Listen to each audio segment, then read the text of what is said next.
All right, so it seems like it's not just the two states of Texas and New York that are seemingly involved here, and all the states are on the list. And I'm actually going to put a link in the description down below if you guys want to check it out. Of all the states listed, we're going to go into that in just a moment. I see here there's video footage of migrant buses leaving Texas for New York City, despite the claims that the city is full. I've heard that one before. Yeah, the state is full. Of New York is full, and others having said that other states are full too. But that was earlier this summer.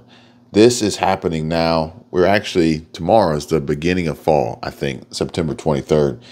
And it says that there's a siege that continues to hit the Big Apple. And more buses filled with migrants left Texas bound for New York City. And this is despite Governor Kathy Hochul's insistence that there's no more room for them. Buses chartered by Texas Governor Greg Abbott as part of this bid to give non-border states a taste of the migrant crisis left from Del Rio and Eagle Pass for the Big Apple as the pipeline of migrants from the border to big cities continues. This is crazy.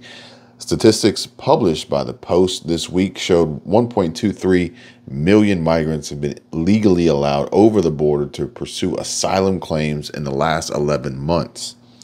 And this is according to data analyzed by the Transactional Records Access Clearinghouse, a nonprofit at Syracuse University.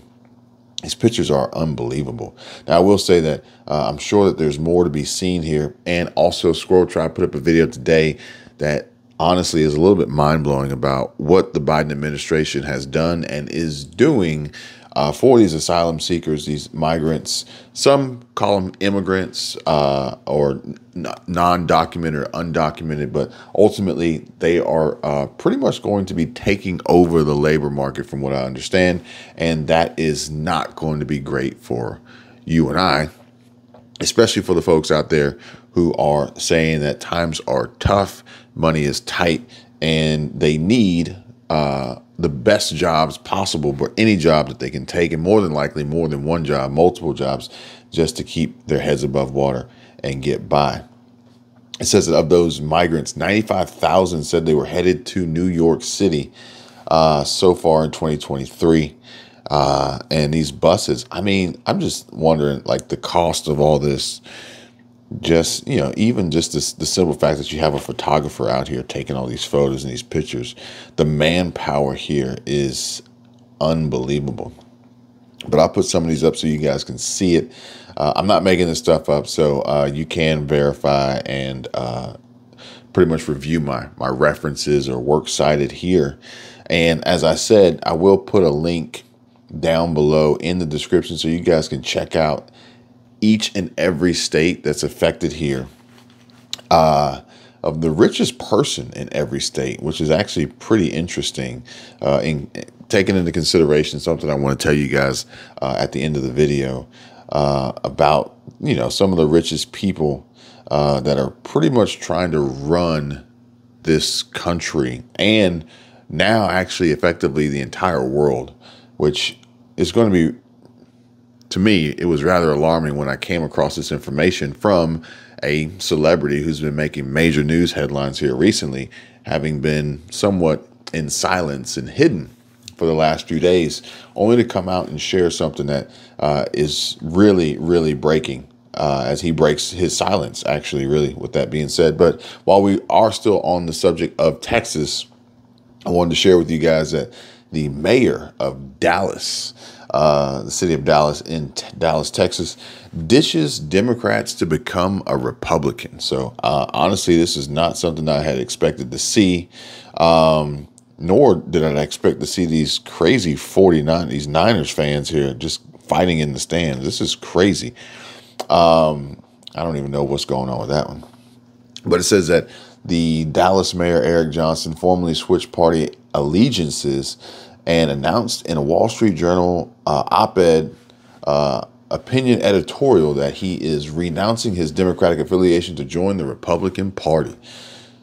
I wonder how many more instances of this we will see, because somebody actually made a good point about this. And it was that they wanted to basically let the Biden administration cause all the harm and the problems that they are going to cause, to then allow a new president, a new administration to be voted in, to then blame all these problems on the Biden administration, and ultimately just kind of like set the stage and set the tone for the future dialogue and rhetoric and narrative moving forward here, as we see this continuous clash or division, left versus right, blue versus red, liberal, progressive versus conservative, Democrat versus Republican, not necessarily realizing that they're kind of like two wings of the same bird, or I think that's the phrase. But basically, we gonna have to do something ourselves and not rely on them, because they ain't trying to do nothing for us, really. They throw out a few bones here and there. They throw out a few bones here and there. So Sarah, she sent me a good one today, and it says this is one of the bones that they threw out for folks on government assistance and food stamps, EBT, welfare programs, Uber Eats to start accepting food stamps. Okay, so this is one of the little bones they throw out, basically. And it says that Uber Eats announced that its app will eventually allow you to use food stamps and flexible spending accounts, FSAs, for food orders and fresh groceries. So Uber Eats said that it is working to offer SNAP recipients the ability to use their benefits in order to get fresh groceries conveniently from the Uber Eats app. But it says this won't happen anytime soon, really. The company will be joining Amazon and Instacart in making shopping online or through apps more accessible. And starting next year, so we have a few months ahead of us, those who use the U.S. Supplemental Nutrition Assistance Program will be able to order food and other groceries from the Uber Eats app. So they're working on it. You're not going to see it till next year. But really and truly, they're throwing a bone, but in my opinion, I think this is really more a bone to be thrown to Amazon and Instacart and others to be able to have access to these federal funds, not so much allowing people on these programs to have greater access to fresh food. Just my thoughts, my opinions. Feel free to disagree or agree in the comment section down below. And as always, guys, if you like the video, you can smash the thumbs up. If you don't like the video, you can hit the thumbs down. Perfectly fine. I would say that if you don't like it, or if you do like it, just drop a comment. Let me know, because this is ultimately how we're going to do better. You know, it's like we voice our concerns with these elected officials and also some not elected officials. We voice our concerns here in an effort to produce change for the good, for the better. But if all we do is complain and yell and scream and, you know, be angry, what change are we trying to produce without actually putting, you know, pen to paper, putting our words together, using our words? So feel free, you know, if you, whatever you like, do again, do better. Whatever you don't like, drop it in the comment section. Helps me, you know, try to bring you guys more of, it's not going to change my opinion. It's not going to change, you know, my thought process or anything like that, but I could bring you more of the information and the topics and discussions that matter to you most. Is it world news? Is it U.S. politics? Is it the proxy war going on? Is it these natural disasters? Is it the weather? Is it Social Security? Is it retirement? Is it making money online? Is it side hustles? Is it passive income? Is it the cost of living crisis? Is it state specific? Is it Florida? Do you want the whole United States? Or, you know, ultimately, what's going to benefit you guys the most and bring you more of what you want and need out of these videos. Now, while we're on the subject of Uber Eats, I did come across this, which is fitting considering, and it says that Uber Eats deliverer warns against illegal workers coming into your home.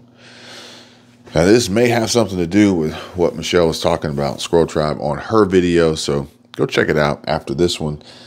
Significant security issues. So ultimately, the Biden administration is trying to put these migrants to work.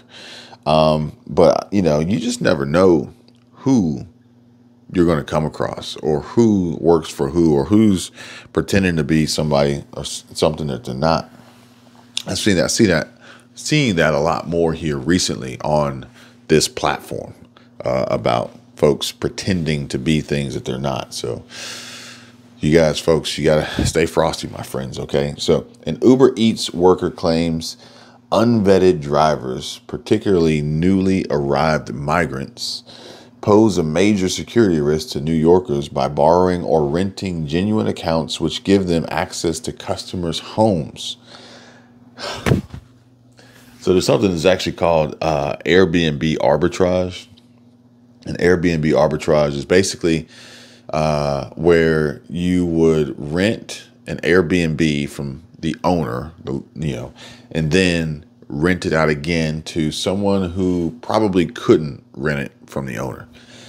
See how that works? It's like a sublet or sublease or something like that. So essentially, this is the same thing, right?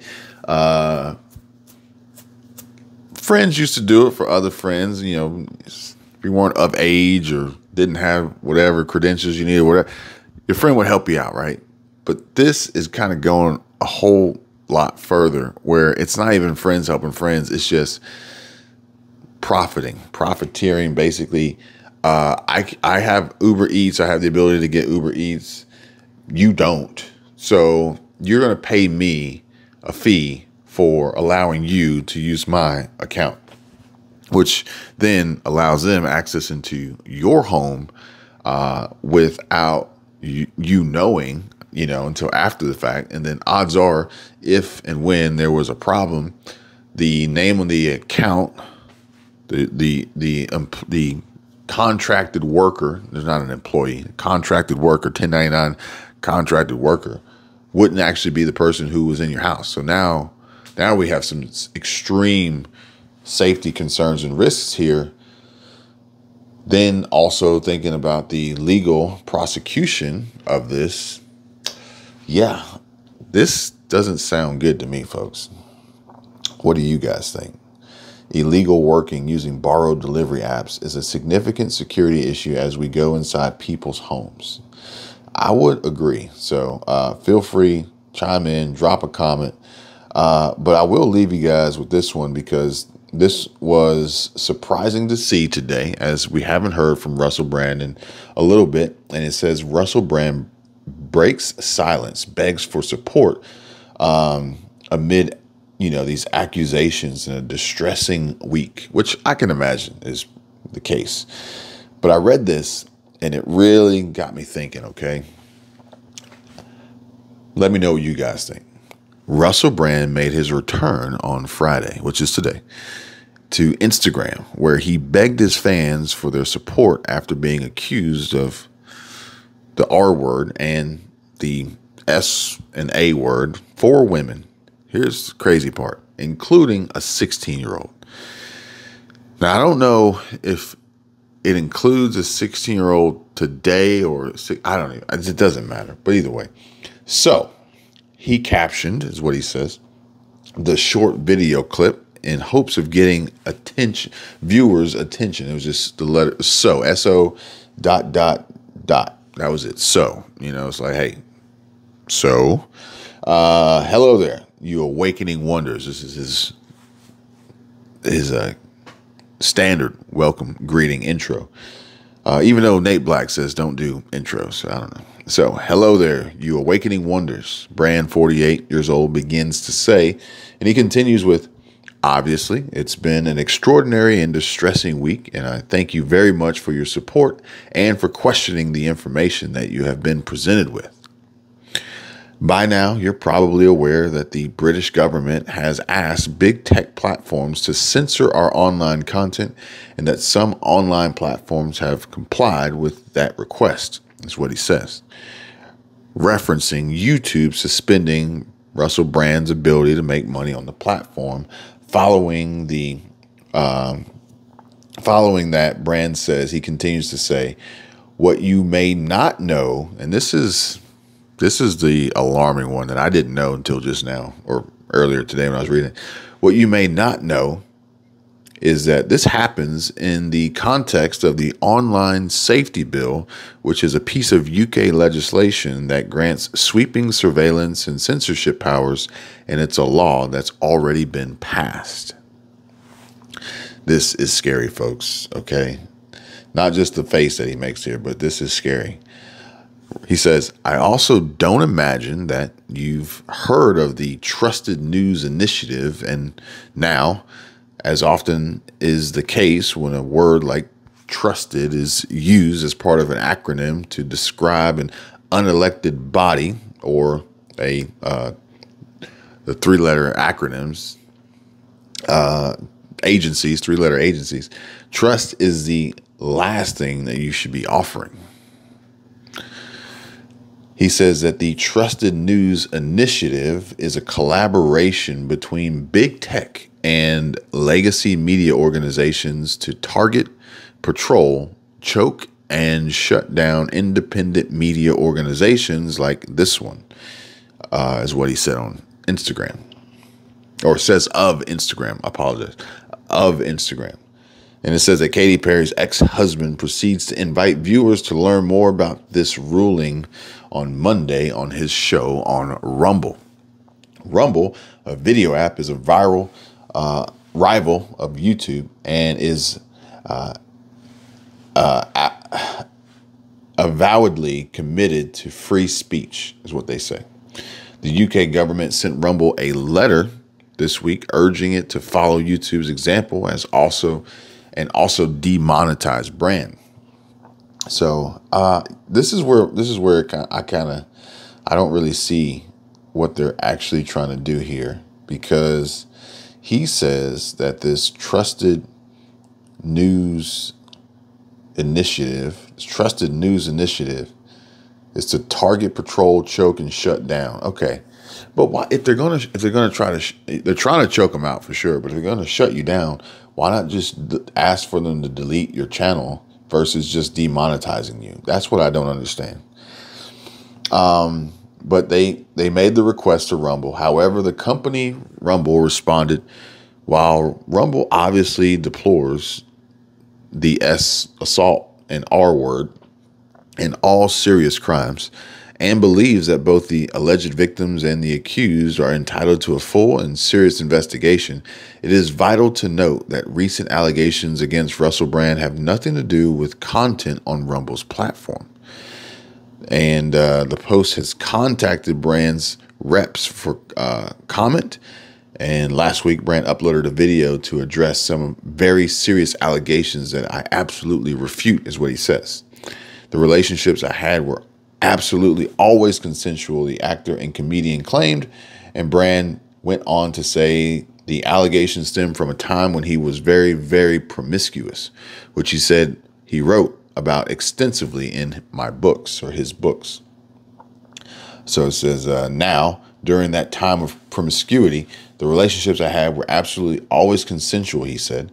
And the actor said he believed he was the subject of a coordinated attack, and he was going to look into the matter because it was very, very serious. But ultimately, he is still going to exist on Rumble. And Rumble has taken a stance and said that while Rumble obviously deplores these activities and all serious crimes and believes that both the alleged victims and the accused are entitled to a full and serious investigation, it is vital to note that recent allegations against Russell Brand have nothing to do with content on Rumble's platform. So yeah, I like how they handled that. I like how they worded that, and they phrased that, and they said that. I do not like how what is this thing called? The Trusted News Initiative tries to kind of go over and above and beyond to have their way and impose their will, seemingly unjustly against those who they apparently just all of a sudden don't like and don't welcome in the club anymore.